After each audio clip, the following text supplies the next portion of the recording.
Bonjour. Nous avons donc étudié jusqu'à maintenant les propriétés des différents types de rayonnement et leurs interactions avec la matière. Nous devons aborder maintenant un aspect fondamental qui est celui de la quantification de l'énergie transférée lors de ces interactions. C'est donc le chapitre de la dosimétrie, sans lequel il n'y a pas d'abord raisonnablement possible des effets radiobiologiques des radiations.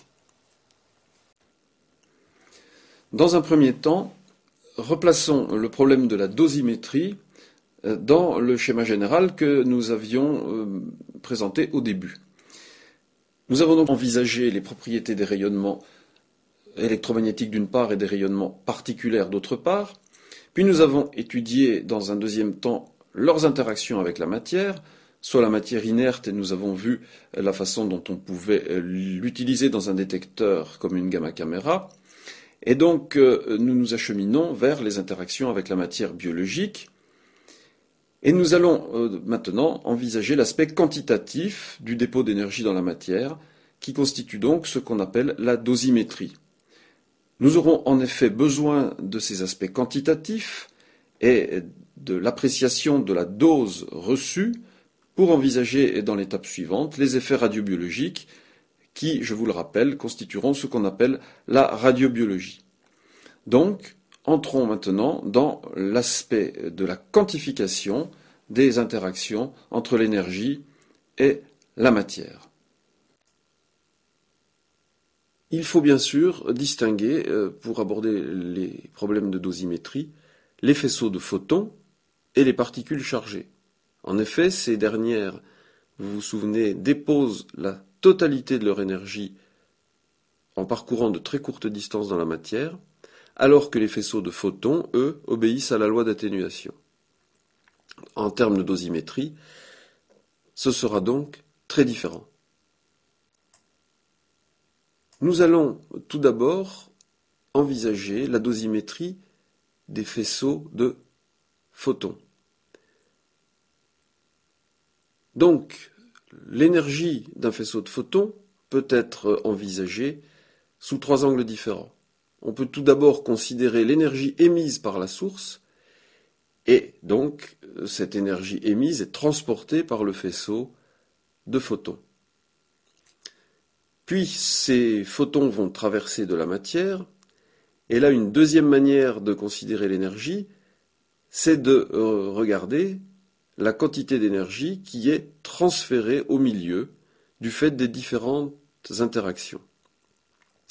Cette énergie transférée est encore appelée kerma. Et enfin, troisième façon d'aborder le problème, c'est de considérer l'énergie absorbée par le milieu. Et c'est cette énergie absorbée qui constitue ce qu'on appelle la dose reçue, puisque c'est cette dose reçue qui conditionnera les effets biologiques, et notamment les effets délétères des rayonnements. L'énergie absorbée n'est pas égale à l'énergie transférée, puisque, comme nous l'avons vu précédemment, la différence entre les deux correspond à l'énergie diffusée. La première chose que nous allons envisager, c'est donc les caractéristiques du faisceau de photons considéré du point de vue de la source. Tant que ce faisceau de photons évolue dans le vide, l'énergie transportée est égale à l'énergie émise.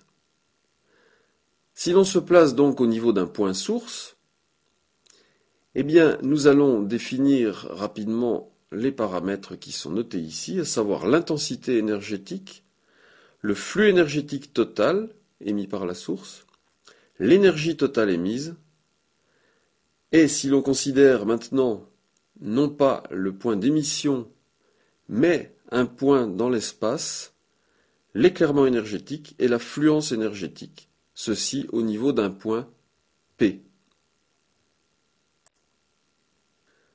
L'intensité énergétique émise dans une direction donnée correspond au flux d'énergie émis par une source de photons dans un angle solide élémentaire.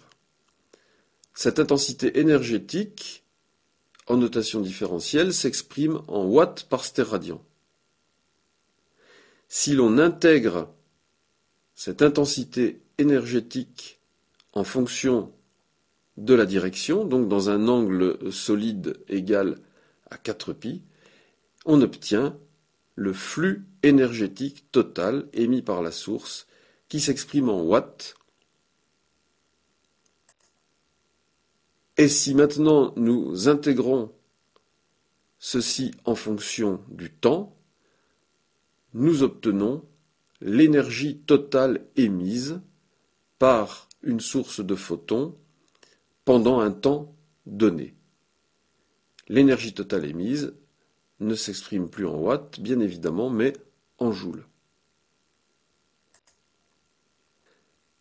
Si maintenant on se place dans un point de l'espace qui reçoit le flux de photons émis par le point source considéré, eh bien ce point P reçoit un certain flux d'énergie et on parle d'éclairement énergétique au point P, qui est donc le rapport du flux d'énergie qui traverse une surface élémentaire ds centrée sur le point P par rapport à la valeur de cette surface élémentaire. L'éclairement énergétique s'exprime donc en watts par mètre carré. Si l'on intègre cette grandeur en fonction du temps, on obtient la fluence énergétique au point P qui s'exprime en joules par mètre carré. L'air ds qui est intercepté par l'angle solide dω sur un plan perpendiculaire à la direction de propagation augmente comme le carré de la distance à la source. Il découle donc de l'expression de l'éclairement et de la fluence énergétique cette loi fondamentale qui est que ces deux valeurs diminuent en fonction de la distance de manière proportionnelle au carré de cette distance. Ceci est très important et il faudra s'en souvenir puisque cette loi de l'inverse du carré de la distance, dans le cas d'une source ponctuelle, conditionne la radioprotection, puisque nous verrons que la première règle en radioprotection consiste à s'éloigner d'une source. Après avoir vu les caractéristiques du faisceau émis et de ce qui est reçu dans un point P en fonction de la distance à la source, voyons maintenant ce qui se passe lorsqu'on interpose un écran de matière sur la trajectoire du faisceau. La première chose à considérer, c'est donc l'atténuation de ce faisceau dans la matière, qui va se traduire par l'atténuation de ce faisceau correspondant à de l'énergie transférée au milieu, et d'autre part, l'énergie déposée dans ce milieu et qui correspond à la dose absorbée. Rappelons rapidement les caractéristiques de la loi d'atténuation.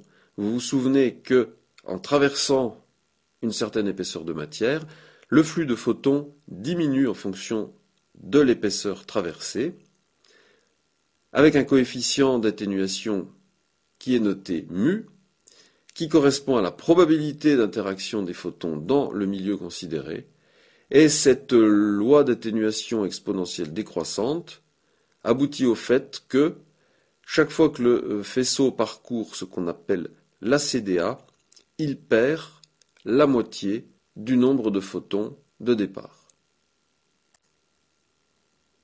Rappelons que cette loi d'atténuation conduit à définir un coefficient linéaire d'atténuation et un coefficient massique d'atténuation.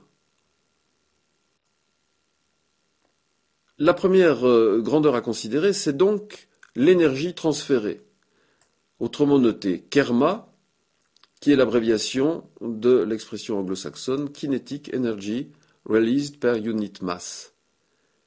Donc le kerma, c'est l'énergie qui est perdue par le faisceau et transférée à la matière. Essayons de comprendre pourquoi cette énergie transférée n'est pas forcément égale à l'énergie absorbée. En effet, lorsqu'on considère l'atténuation d'un faisceau de photons, on se place dans un volume élémentaire qui est représenté par une petite sphère élémentaire centrée par un point P. Sur le schéma, cette sphère est représentée par un cercle centré sur le point P. Eh bien, le kerma correspond, comme indiqué, au transfert d'énergie qui se produisent dans cette sphère élémentaire sans tenir compte de ce que deviennent les particules, c'est-à-dire les électrons, mis en mouvement lors de ces transferts.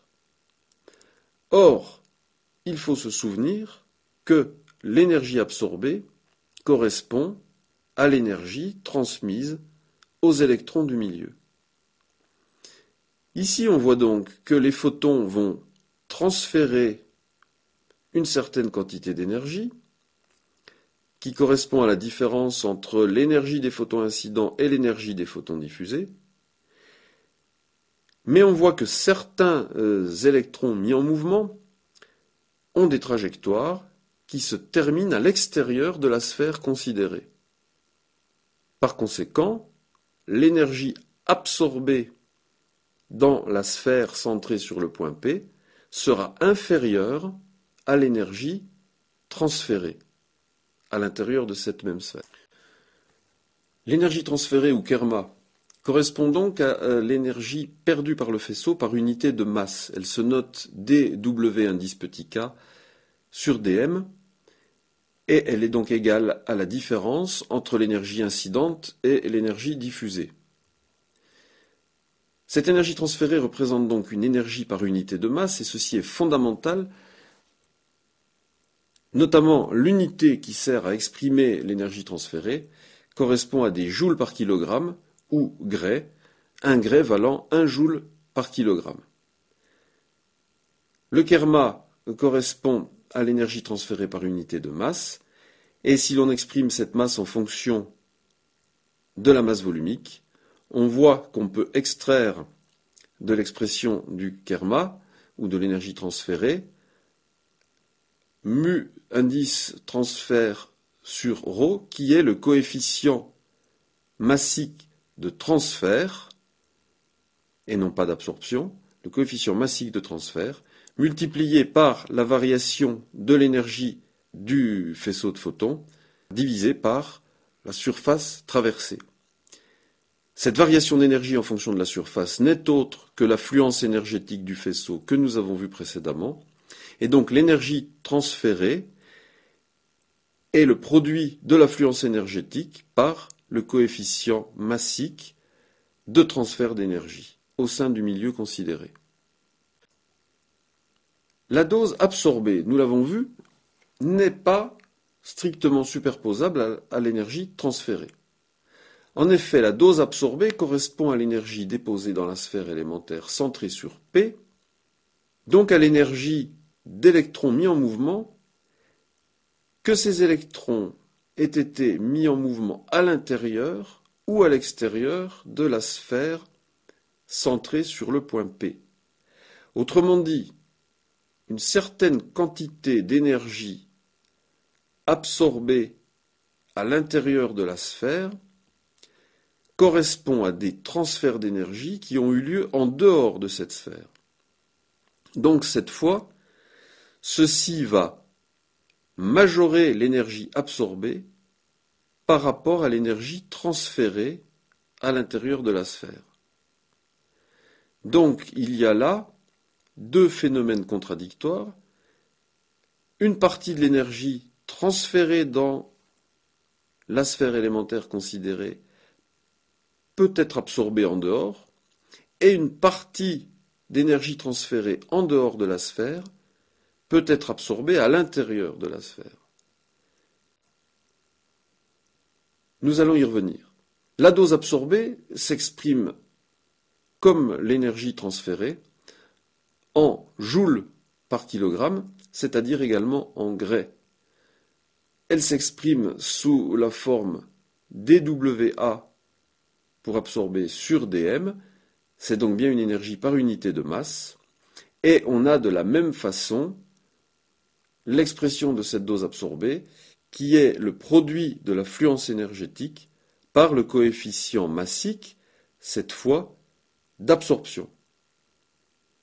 Il est noté ici qu'à l'équilibre électronique, on peut considérer que le coefficient d'absorption est égal au coefficient de transfert multiplié par un facteur 1 moins G. G est un facteur de correction qui tient compte de l'énergie de liaison des électrons qu'il faut soustraire lorsque l'interaction se passe à l'intérieur du volume d'intérêt, mais dont on ne tient pas compte lorsque l'interaction s'est produite à l'extérieur. Donc 1 G est un facteur de correction introduite pour tenir compte de l'énergie de liaison des électrons. Et ceci conduit à la relation entre le kerma et la dose absorbée. La plupart du temps, les électrons mis en mouvement par effet Compton, nous l'avons vu, étant préférentiellement dirigés par l'avant, on peut avoir trois situations différentes. Sur le schéma du haut, on se place sur la phase d'entrée du faisceau de photons dans la matière. On voit là que le phénomène prédominant, ce sont des interactions, donc des transferts d'énergie qui ont lieu à l'intérieur du volume cible, mais dont l'énergie communiquée aux électrons va largement aller être absorbée en dehors du volume. Donc dans ce cas-là, on a une énergie transférée supérieure à l'énergie absorbée. Dans le schéma du milieu, nous nous trouvons à l'intérieur même de la matière traversée. Et c'est dans ce cas-là qu'on parle d'équilibre électronique, ce qui veut dire que certaines interactions, donc certains transferts d'énergie qui ont lieu en dehors du volume, vont générer de l'énergie absorbée à l'intérieur du volume, parce que les électrons mis en mouvement viennent terminer leur course dans ce volume, tandis que des phénomènes de transfert qui ont lieu à l'intérieur du volume cible vont générer des électrons qui vont épuiser leur énergie ou finir d'épuiser leur énergie à l'extérieur du volume. Eh bien, statistiquement, les deux phénomènes se compensent, et dans ce cas-là, appelé donc équilibre électronique, on peut considérer que l'énergie absorbée dans le volume est égale à l'énergie transférée dans ce volume. Troisième cas de figure, c'est le schéma du bas. Nous nous trouvons au contraire à la phase de sortie de la matière traversée par rapport au faisceau de photons. Et là, de manière symétrique avec le premier cas, on voit que beaucoup de transferts ont lieu à l'extérieur du volume cible, mais que les électrons vont épuiser leur énergie à l'intérieur du volume cible. Et dans ce cas-là, l'énergie absorbée sera supérieure à l'énergie transférée. Il y a donc au niveau de la phase d'entrée d'un faisceau une diminution paradoxale de l'énergie absorbée, tandis que du côté de la sortie du faisceau, par rapport au matériau traversé, il y a une élévation paradoxale de l'énergie absorbée. Ceci a des conséquences lorsqu'on considère un organisme vivant traversé par un flux de photons. Voilà, donc à l'équilibre électronique qui correspond à la très grande majorité des cas, l'énergie absorbée est égale à l'énergie transférée, et ce à l'échelle macroscopique. En réalité, cette énergie transférée et donc l'énergie absorbée, il faut se souvenir que c'est l'énergie incidente diminuée de l'énergie diffusée et de l'énergie transmise en l'absence de toute interaction. Alors bien évidemment, si l'on veut maintenant quantifier l'énergie transférée ou kerma et quantifier l'énergie absorbée, il est nécessaire de connaître les coefficients d'absorption et de connaître l'affluence énergétique. En pratique, ceci est extrêmement difficile. Il faut donc recourir à une astuce qui consiste à utiliser un instrument de mesure, mais bien évidemment, l'instrument de mesure n'a pas grand-chose à voir avec le milieu dans lequel on souhaite quantifier l'énergie absorbée, par exemple les tissus biologiques. Il faut donc rappeler une propriété intéressante du kerma ou de la dose absorbée, c'est que le kerma est proportionnel à l'affluence énergétique, quel que soit le milieu. Donc dans un milieu A, le kerma, noté K indice A, sera le produit de l'affluence énergétique par le coefficient de transfert, le coefficient massique de transfert dans le milieu A. Et dans le milieu B, on aura de la même façon une énergie transférée KB qui sera le produit de l'affluence énergétique par le coefficient massique de transfert dans le milieu B. Si l'on fait le rapport donc des kermas dans les deux milieux considérés, eh bien on fait disparaître l'affluence énergétique, dont la mesure est extrêmement difficile, et on voit que le rapport de kerma est égal au rapport des coefficients de transfert. De la même façon, si l'équilibre électronique est vérifié, on a la même relation entre la dose absorbée dans le milieu A et la dose absorbée dans le milieu B. On peut donc facilement calculer le kerma ou la dose dans un milieu donné si on est capable de mesurer le kerma ou la dose dans un milieu de référence. En pratique, ce milieu de référence est l'air, et nous mesurerons le kerma ou la dose dans ce qu'on appelle une chambre d'ionisation, c'est-à-dire dans l'air, où là, grâce à des appareils de mesure étalonnés, on peut déterminer, mesurer la dose, qui est notée dose grand D indice R. Et ensuite, d'après ce qui précède, il suffit, pour connaître la dose absorbée dans un milieu quelconque, de multiplier la dose mesurée dans l'air, c'est-à-dire avec un instrument de mesure, une chambre d'ionisation, par le rapport des coefficients d'atténuation, des coefficients d'absorption dans l'air et dans le milieu considéré. Donc lorsqu'on veut estimer la dose reçue par un patient ou par un individu, il faut mettre un instrument de mesure à l'endroit où se trouverait l'individu pour mesurer une dose dans l'air, et on en déduit par calcul la dose qu'a reçue ou que recevrait l'individu si on le plaçait au même endroit.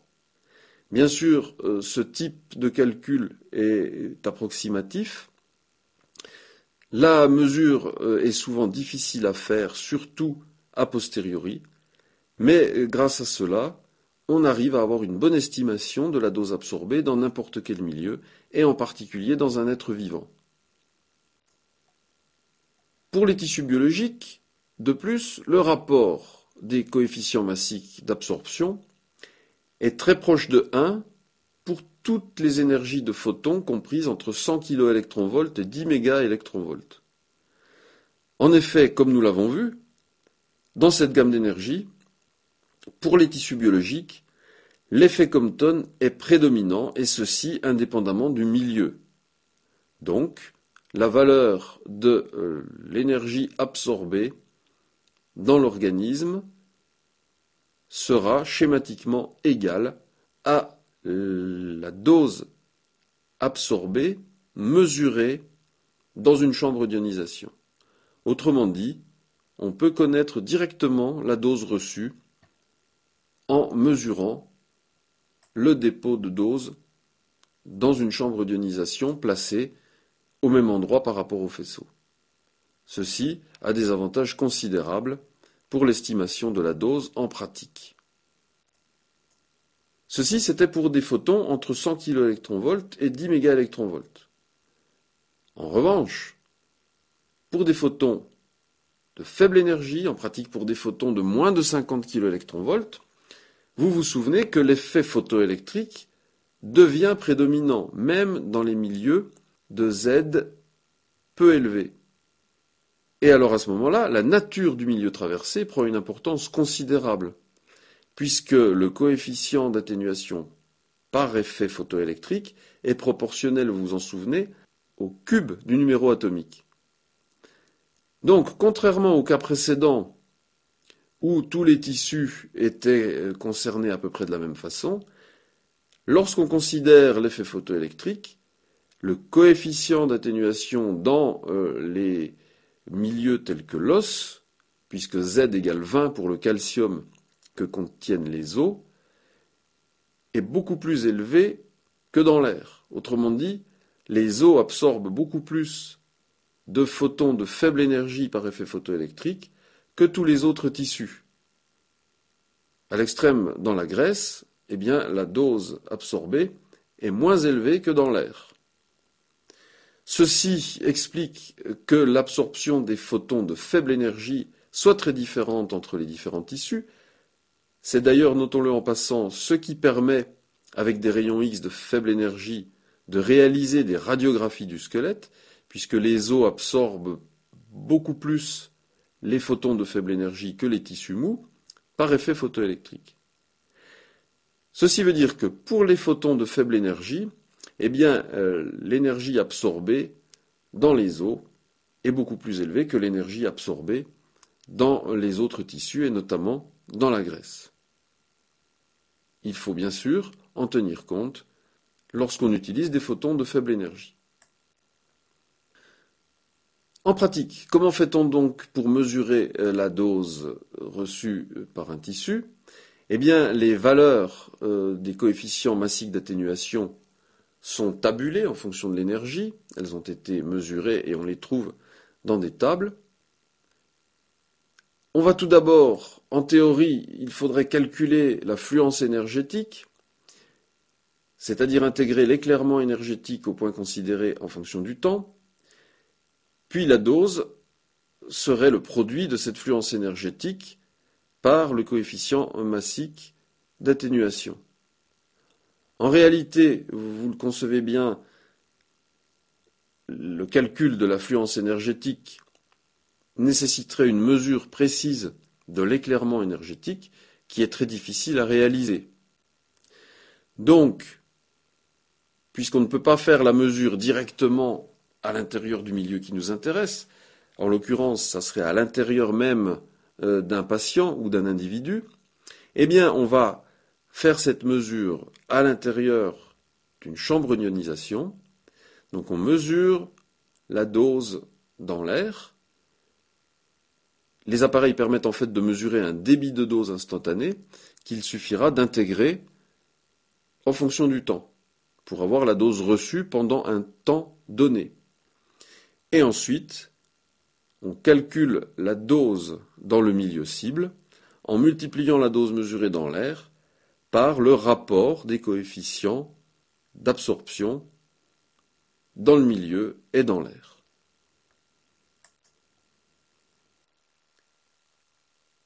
On arrive ainsi à la notion de dose reçue en Gray, c'est-à-dire en joules par kilo, au niveau d'un volume cible, qui pour nous sera le volume de l'organisme ou une partie de l'organisme. Et ceci conduit tout de suite à deux remarques extrêmement importantes. C'est que la dose reçue quantifiée en Gray ne suffit pas pour estimer les conséquences radiobiologiques. En effet, nous avons vu que la dose reçue, c'était un débit de dose intégré en fonction du temps. Eh bien, selon le temps pendant lequel la dose a été délivrée, les conséquences seront différentes. Nous y reviendrons. C'est la notion de débit de dose. Et en première approximation, disons que recevoir un Gray, par exemple, se posera en des termes très différents selon que ce Gray est reçu en quelques fractions de seconde, comme ça a pu être le cas après l'explosion à Hiroshima, par exemple, ou si la même dose de 1 Gray est reçue par un travailleur exposé sur des mois, voire des années. La deuxième conséquence, c'est que les effets d'une irradiation, quelle que soit la valeur de la dose reçue en Gray, seront très différentes selon la partie du corps exposée. Rappelons que les Grays sont des joules par kilo, mais bien évidemment, en fonction de la quantité de tissus et de la nature des tissus concernés, les conséquences d'une même quantité d'énergie déposée par masse, par unité de masse, seront extrêmement différentes. Donc, première notion importante, c'est celle de débit de dose. En effet, la rapidité avec laquelle une dose de rayonnement est délivrée est tout à fait cruciale, on le conçoit facilement. Ce débit de dose est exprimé en grès par seconde ou en grès par heure selon les cas, et pour une même dose, les conséquences seront d'autant plus dramatiques que cette dose aura été délivrée avec un débit élevé. Quant à la deuxième conséquence qui est celle du volume irradié, eh bien, nous en avons ici l'illustration. Voici un sujet qui est irradié au niveau des membres inférieurs, au niveau des deux jambes. Il reçoit au niveau des jambes une quantité d'énergie égale à 1 joule par kilo, donc 1 gray. Ce gray est reçu exclusivement au niveau des jambes. Ici, nous avons un autre sujet qui reçoit également un gray,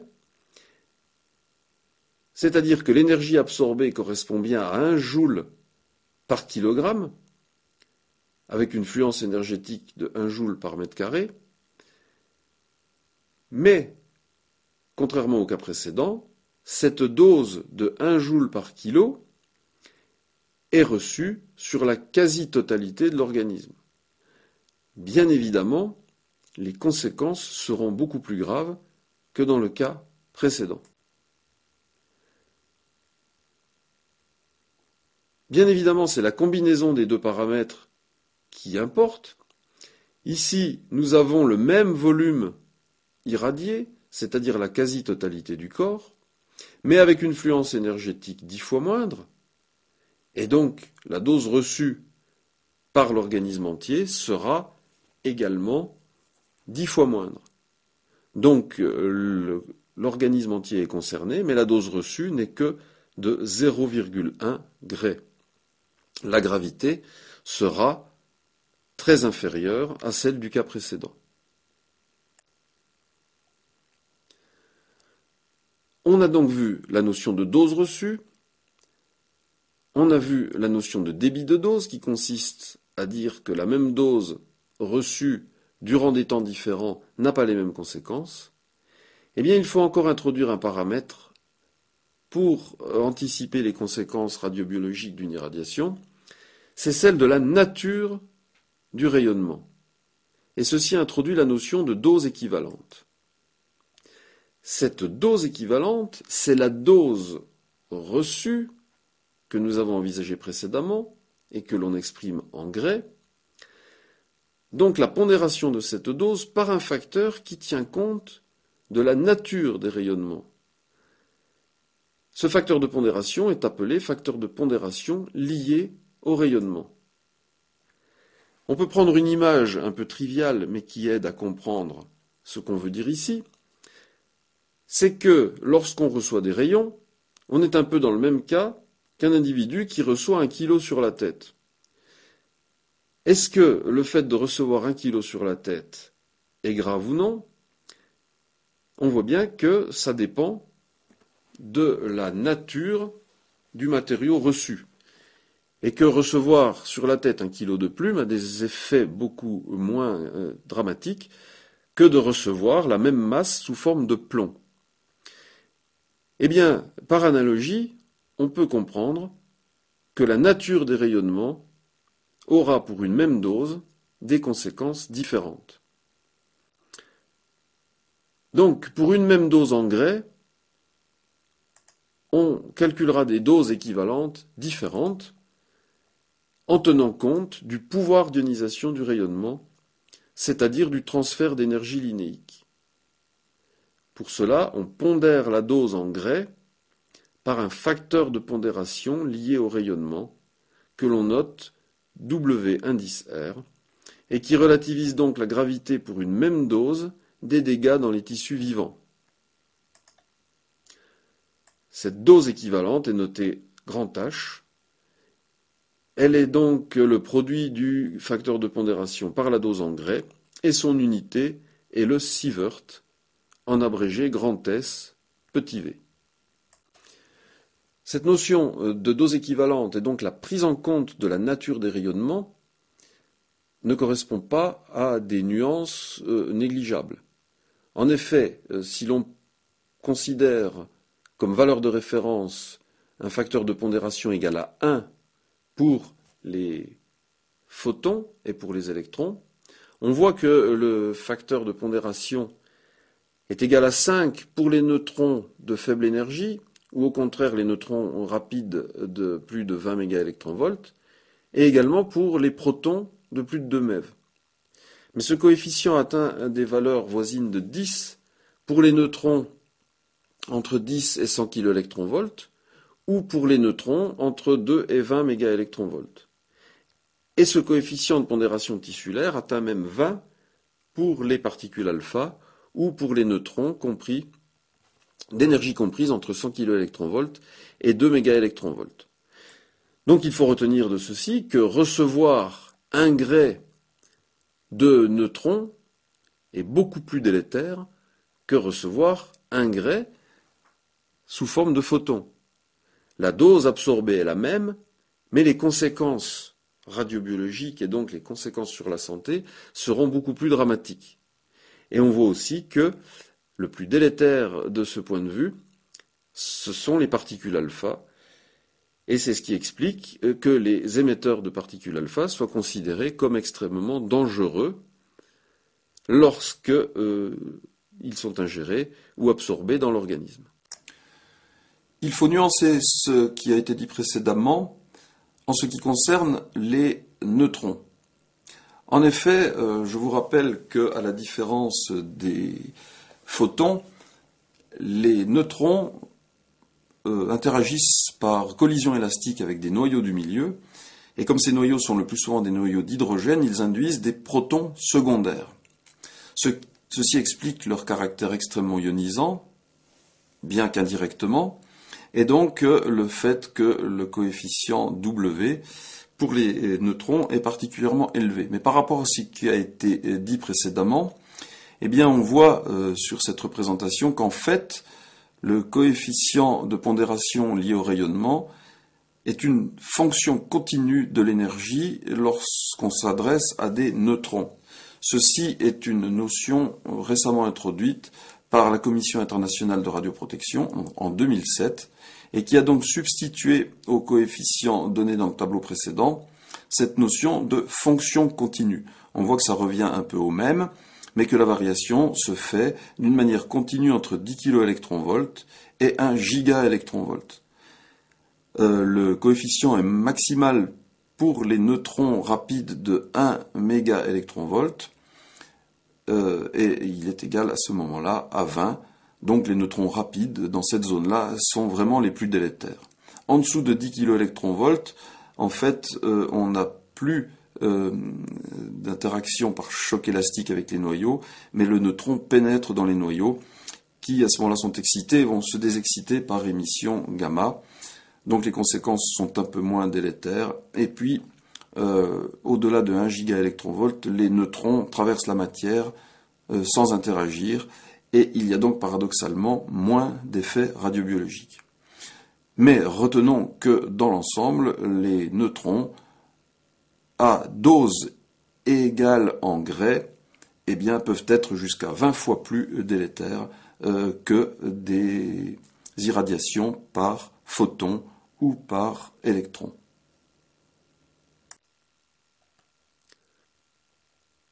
Tout ce que nous avons dit concernait des sources de photons avec un flux d'émission continu pendant la durée d'exposition, pendant le temps où la dose est reçue. Il faut préciser certains points lorsqu'on a affaire maintenant à l'exposition à une source radioactive. La différence en effet, c'est que une source radioactive décroît en fonction du temps, selon une loi exponentielle décroissante, avec un coefficient de décroissance qui est liée à la période radioactive, comme nous l'avons vu lors du premier cours. Eh bien, il faudra tenir compte de cette décroissance radioactive pour le calcul de la dose reçue. Et bien évidemment, ceci apparaît dans l'expression en tenant compte de l'activité notée grand A, qui va décroître avec le temps. Donc, si l'on représente le flux d'énergie incidente au niveau de la cible, eh bien, on introduit la notion d'activité, et lorsque on calcule le débit de dose dans la cible, on retrouve la même expression que précédemment, mais avec l'activité qui apparaît au numérateur, et avec l'expression 4πd au carré, qui est là pour rappeler qu'une source radioactive émet de façon isotrope dans toutes les directions de l'espace, et que, contrairement à un flux de photons X, par exemple, qui a une direction donnée, une source radioactive émet dans toutes les directions et qu'il faudra donc tenir de la géométrie d'émission. Autrement dit, par rapport à l'énergie émise au niveau d'une source radioactive, il ne faudra retenir que l'énergie interceptée par l'angle solide au niveau du volume cible.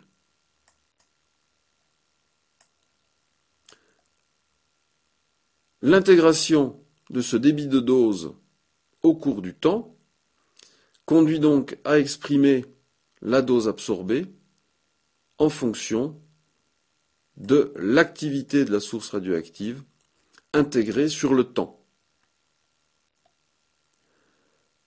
Ce qui veut dire que dans tous les cas où la période radioactive est longue, donc avec tous les éléments radioactifs à période longue bien sûr par rapport au temps d'exposition à cette source, eh bien, on peut considérer que l'activité est constante pendant le temps d'exposition, et la dose prend à ce moment-là une expression très simple qui est proportionnelle à l'activité radioactive initiale.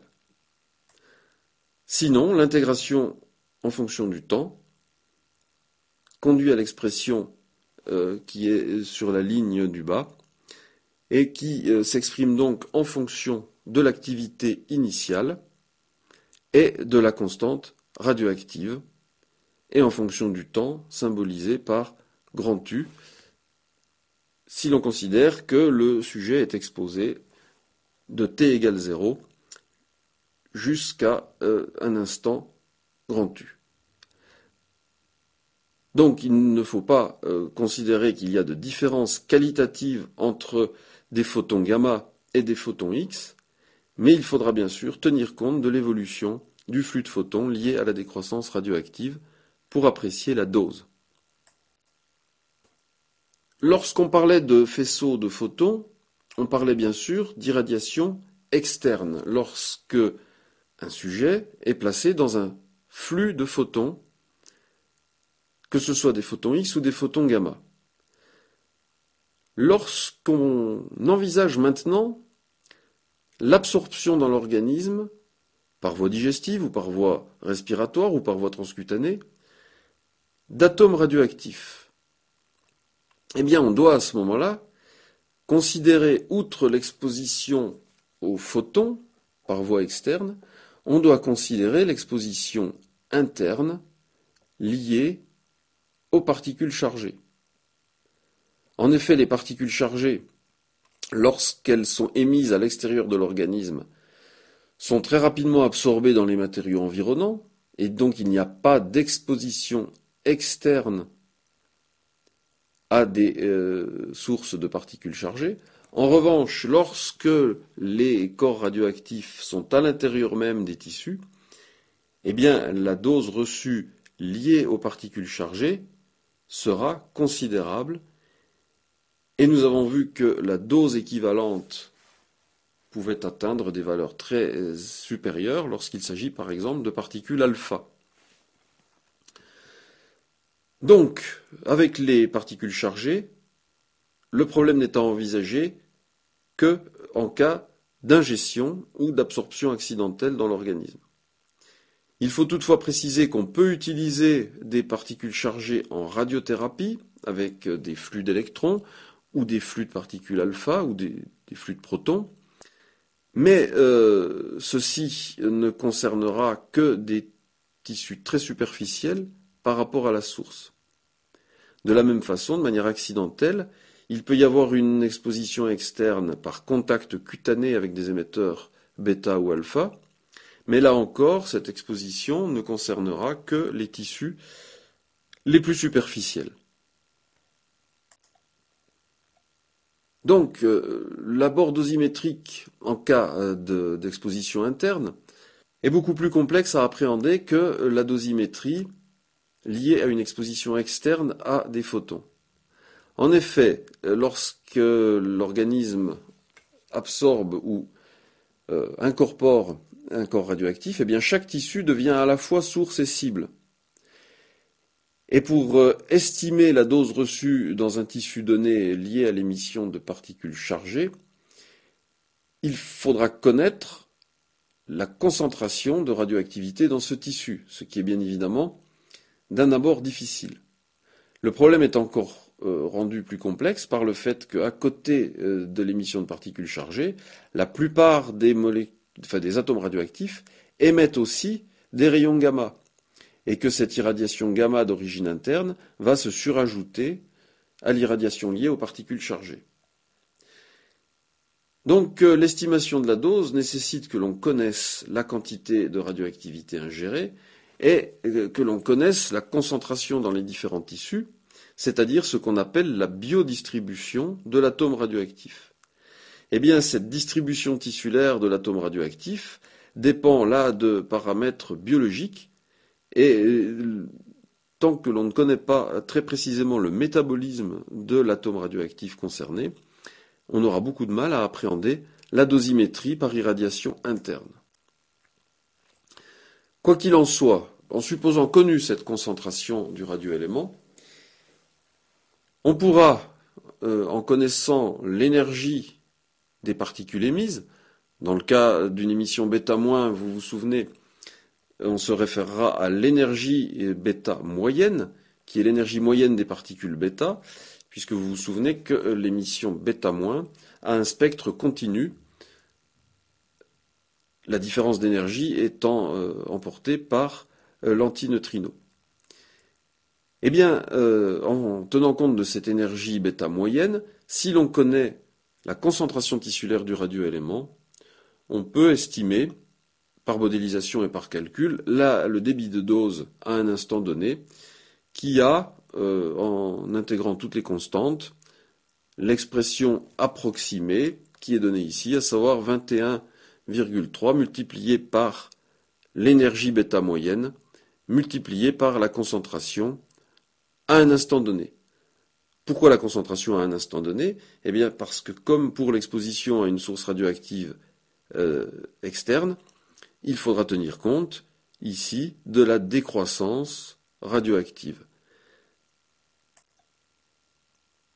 Donc vous avez déjà largement compris que la dosimétrie en cas d'irradiation interne est d'un abord plus complexe que la dosimétrie par irradiation externe, qui est déjà elle-même d'une certaine complexité. Eh bien, le problème est rendu encore plus compliqué par le fait que la concentration radioactive qui intervient dans le calcul dépend certes de la décroissance radioactive, comme je le disais à l'instant, mais va aussi dépendre d'un autre paramètre qui est purement biologique, lui, et qui est la vitesse d'élimination du radioélément dans le tissu considéré. Ceci conduit à introduire la notion de période biologique, qui est la période au bout duquel la moitié du produit radioactif aura été éliminé du tissu.